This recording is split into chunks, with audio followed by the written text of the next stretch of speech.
All right, welcome inside the Escort Cosworth. Before we take it for a test drive, I'm gonna walk you through a couple cool features here, things that sort of jumped out at me and I'm excited to share with you. Let's start with this big red lever here. This is a kill switch, which is something you typically don't see unless it's a race car. Next to the kill switch is a turbo boost gauge, also known as a pleasure measure. The pleasure measure takes us up to about 30 pounds of boost at full tilt. Up here, you'll notice these are actually magnets and are designed to hold a monitor for the ECU Masters engine control management system. Down here on the console, we've got a couple switches. The one on the left operates ALS. And if you're not familiar with that nomenclature, I'm excited to tell you a little bit about it. ALS stands for anti-lag. And when you hear the pops and bangs,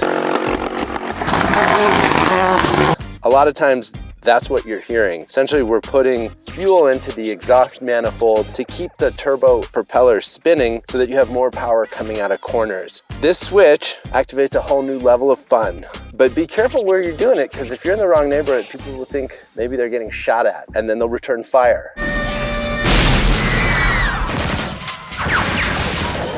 And you want to avoid that at all costs. The switch next to it is an auxiliary fan. The fan is set to kick on at certain engine temperatures. This switch will keep the fan running. The only other items to note, obviously here in the cabin, we've got the Sparco steering wheel with a yellow stripe at the top, which very much gives you the feeling of being in control of a rally car, and then the Sparco pedals at the bottom. You'll notice the clutch pedal does come out a little bit further than the others, and it would be something that I would probably think could be easily adjusted. All right, let's take it for a spin.